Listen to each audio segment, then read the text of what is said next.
galerinha, quarto e último eixo, que nada, né? Segue os eixos aí e essa semana nós vamos trabalhar com direitos humanos. Aí vocês me perguntam, o que tem a ver com matemática? Eu respondo, vários conteúdos da matemática podem ser encaixados nesse eixo, só que nós vamos falar de uma em específico, que são os dados estatísticos. Por quê?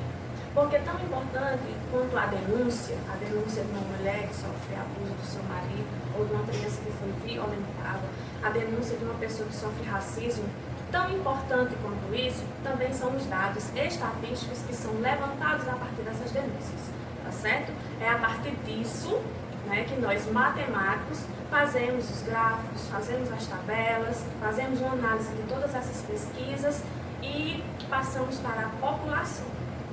E também o setor público, né, toma suas medidas, prevenções, aquilo que for cabível ao combate, né, dessa violação aos direitos humanos, tá ok? Então, essa primeira parte é bem teórica mesmo, tá certo, galerinha? Primeiro, nós temos que ter uma noção de estatística. Primeiro, falar de população, amostra e variável. Saber que população é o conjunto de todos os elementos, o resultado sobre investigação de uma pesquisa. Bem, um exemplo bem básico sobre população.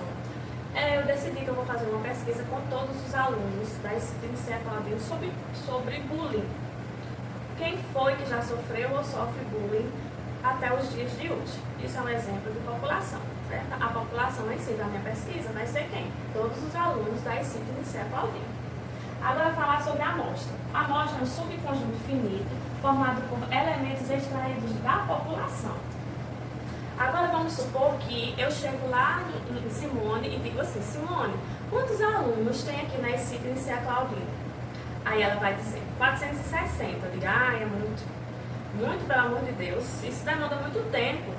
Qual é a sua turma que tem menos alunos? Aí ela vai dizer, terceiro bimestre A, só tem 27. Ela diz, pronto, é com essa turma aí que eu vou fazer minha pesquisa. Então, dentro da população, tá certo?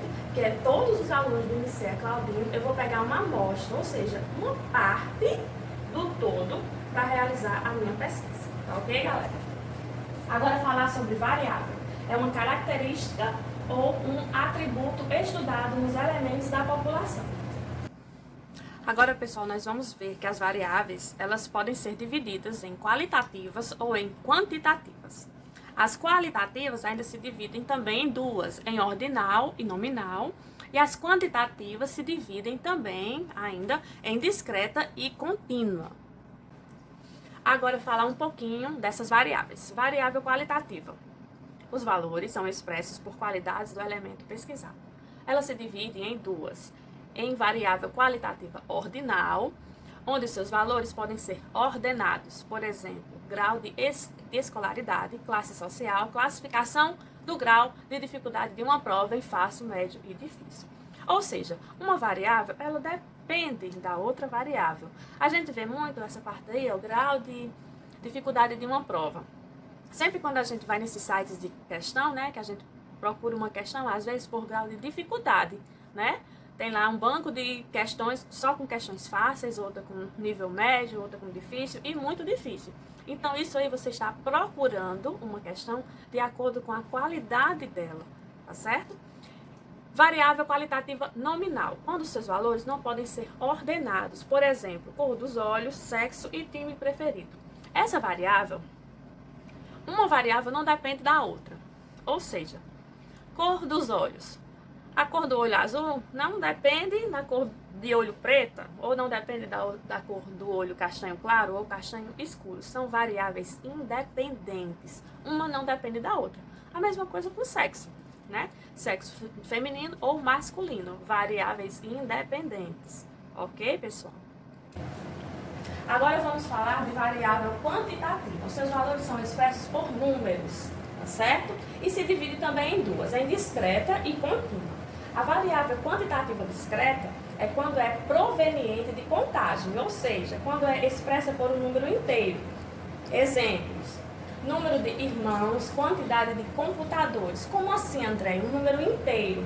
Eu não posso dizer que eu tenho um irmão e meio, né? Eu não vou partir meu irmão no meio, não é isso? Então, eu só posso falar sobre números inteiros. Eu tenho um irmão, dois irmãos, irmãos, 3 irmãos e por aí vai, tá certo? E a variável quantitativa contínua, quando é proveniente de medida, ou seja, é expressa por um número real. Esse número pode ser inteiro ou não. Por exemplo, a massa, eu peso 59 quilos. É um número inteiro, não é isso, galerinha? Mas também pode se passar algumas gramas daí, né? Eu pesar 59 quilos e 100 gramas. Altura, 1,57 m, certo? Temperatura e volume. Todos esses dados, né, podem ser expressos por um número real. Essa é a diferença entre variável quantitativa discreta e a variável quantitativa contínua. Agora vamos falar sobre representações gráficas, que foi aquilo que eu falei lá no início, tá certo?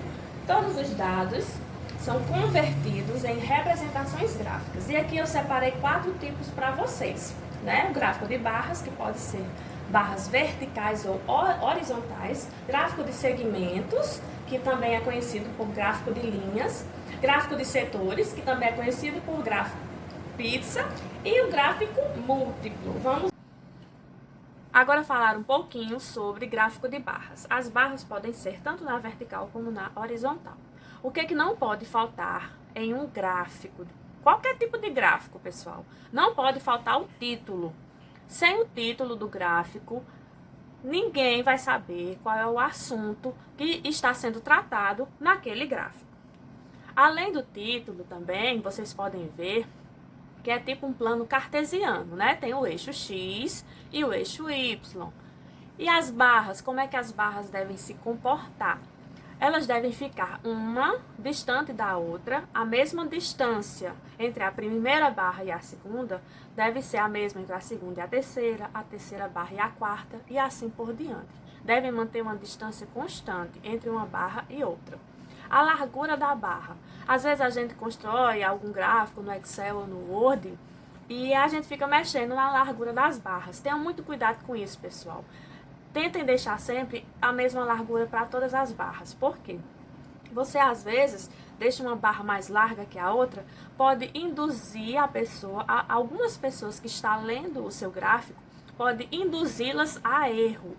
Ora, se uma barra está mais larga que a outra, eu acho que aqui está querendo dizer que esse dado aqui, essa barra aqui, ela é mais importante do que as outras. Então, para evitar esse tipo de erro, tá certo? Erro de interpretação de quem lê o seu gráfico, não mexam na largura da barra nunca, de jeito nenhum. Sempre deixem as barras na mesma largura, ok? Outra coisa importantíssima que tem em todo o gráfico também é a fonte. Podem ver aí que eu coloquei a fonte do gráfico IBGE, Atlas Geográfico Escolar, tá certo? Tem da onde eu tirei, tudo bonitinho. Ah, André, fui eu quem produziu o gráfico, eu fui lá no Excel, fui lá no Word, fui eu que fiz o gráfico, beleza. Fonte do gráfico, 2 pontos, própria. A fonte é sua, foi você quem produziu. Gráfico de segmentos. Ali tem um título também. E como é que é criado esse gráfico? Do mesmo jeito. Eixo X, eixo Y, tá certo? Como nós fazemos no nosso plano cartesiano. Nós vamos unindo nossos pontos, né? Nossos valores, eixo X com eixo Y, tá certo? E depois a gente sai unindo nossos pontos. Por isso que também é chamado de gráfico de linhas, tá bom? Ali também na parte de baixo, vejam que tem a fonte. Gráfico de pizza, galerinha. Gráfico de pizza é um dos mais usados, não é isso? Ele tem que ter título e também tem que ter legenda, né? Porque a cor de cada fatia dessa, né, vai dizer do que é que se trata, não é isso? Então é um gráfico bastante utilizado, né, em várias e várias pesquisas. Gráfico múltiplo, o próprio nome já diz, né? Vai vir aí múltiplas informações dentro de um único gráfico. Aí eu fiz um exemplo sobre notas, né? As notas estão ali no eixo Y e os bimestres no eixo X. E eu separei, né, essas notas por bimestre de 4 alunos. Então, só olhando para o gráfico, já dá para saber quem passou, quem reprovou, não é assim? Então, é mais uma prova de que gráficos são bastante úteis na nossa vida. E agora vamos para exemplos, né? Porque sem exemplos, sem a prática, realmente nós não somos nada. Exemplo 1.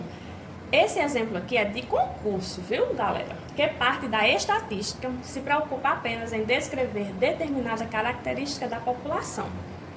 Aí já tá de cara, né? Só pelo nome ali, descrever, você já sabe que a resposta certa é letra C. Estatística descritiva, né?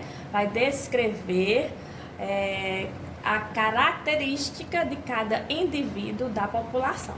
Exemplo 2. Assinale a alternativa que apresenta o conceito de variável quantitativa discreta. Então vamos lá. Vamos ver letra a letra. Letra A é aquela que expressa o valor de uma contagem, por exemplo, quantidade de televisores de uma casa, quantidade de habitantes de uma cidade. Bora aí, guarda a letra A. Letra B é aquela que separa indivíduos em classe com determinada ordem. Por exemplo, nível de escolaridade. Isso aí a gente sabe que é uma variável qualitativa, né? A letra B e não quantitativa. Vamos agora analisar a letra C. É aquela que expressa uma medida como um valor real. Por exemplo, peso e altura. Guarda também aí a letra C. É aquela que separa indivíduos em classes, porém não é possível estabelecer uma ordem. Por exemplo, sexo, esporte. Isso aí também é uma variável qualitativa e não quantitativa. Então, voltemos para a letra A e para a letra C. Não é assim? O que a gente sabe sobre variável quantitativa discreta? Lembra daquilo que eu falei para vocês, que ela é representada por números inteiros, né? Que a gente não pode ter um irmão e meio, tá certo? Então, a partir desse conceito, vamos ler de novo a letra A e a letra C. Vamos lá. A letra A diz o quê? É aquela que expressa o valor de uma contagem. Por exemplo, a quantidade de televisores de uma casa. Opa, eu não posso ter uma televisão e meia, não é assim? Quantidade de habitantes de uma cidade. Não posso ter 1000 habitantes, 2. Não posso. Então, a resposta certa é a letra A. Tá certo? A letra C é uma variável quantitativa, só que contínua, não é? Ela expressa, como ali mesmo diz na letra C, ela expressa a medida como um valor real, tá certo? Portanto, galera, a resposta certa do exemplo 2, a letra A. Agora vamos para o exemplo 3. Esse exemplo 3 é de um concurso da UFO, tá certo? De Minas Gerais. Considere as seguintes variáveis: tamanho de um objeto, pequeno, médio ou grande, volume de água de um rio, número de clientes numa fila, número da sessão de votação, comprimento de um inseto, classe social. Agora, com relação à classificação dos dados requeridos como variáveis de pesquisa, é correto afirmar que, letra A, as variáveis 1, 4 e 6 são qualitativas. Vamos lá. Tamanho de um objeto, se é pequeno, médio ou grande. Tá certo, né? Agora, a 4. Número de sessão de votação. Opa, agora deu aí um negócio. Vamos deixar aí a letra A, tá certo? Vamos deixar a letra A suspensa. Letra B. As variáveis 3 e 5 são quantitativas contínuas. Vamos avaliar. Número de clientes de uma fila. Não pode ser contínuo, né, minha gente? Eu não posso ter um cliente e meio na fila, né? Não vou matar ninguém para deixar só uma banda de alguém lá na fila. Então, já descarto letra B. São quantitativas, só que discreta. Letra C. As variáveis 2 e 3 são quantitativas discretas. Volume de água do rio. A gente sabe que volume é quantitativa, só que contínua e não discreta. Já tira letra C do páreo também. Vamos para a letra D. A variável 4 é qualitativa ordinal. Opa, vamos aí agora ver. Vamos ver, vamos avaliar entre letra A e letra D. Aí você para assim para pensar. Você já tem uma coisa que é de certo, né? Você já sabe que a variável 4, número de sessão de votação, ela é uma variável qualitativa. Isso não tem para onde fugir, né? Isso está sendo dito tanto na letra A como na letra C. O que vai diferenciar? O que vocês têm que saber aí, pessoal? Vocês têm que saber que O número de sessão de votação, tipo, se eu voto na sessão 1, tá certo? O meu marido vota na sessão 5. Isso aí são sessões independentes. Se houver um problema na sessão 1, a sessão 5 não vai parar. A sessão 10 não vai parar. Então, são variáveis independentes. Então, isso daí eu já digo que a letra D é errada, porque a 4 é um tipo de variável qualitativa nominal, tá certo? Os dados independem um dos outros. Tá legal, galera? Por isso que a resposta certa é a letra A, as variáveis. Agora, uma questão de Enem. O gráfico apresenta a taxa de desemprego em porcentagem para o período de março de 2008 e abril de 2009, obtida com base nos dados observados nas regiões metropolitanas de Recife, Salvador, Belo Horizonte, Rio de Janeiro, São Paulo e Porto Alegre, tá certo? Só olhar para o gráfico, tá fácil de saber, né, que tipo de gráfico é esse, tá bom? Que é isso que a questão quer. Que tipo de gráfico nós temos? É o de pizza? É o de barras verticais? É um tipo de gráfico múltiplo? De linha ou um pictograma? Só em olhar já dá para saber, né, galera? É um tipo de gráfico de linha. Então, resposta, letra D. Pessoal, aqui eu fico com essa aula de hoje. Como eu disse no início, bastante teórica, tá? E a próxima sexta-feira a gente continua a nossa aula, que eu vou falar sobre média aritmética, média ponderada, mediana e moda, tá certo? Se liguem aí, que isso tudo é assunto de terceiro ano, galerinha. Um beijo no coração de todos. Amo vocês.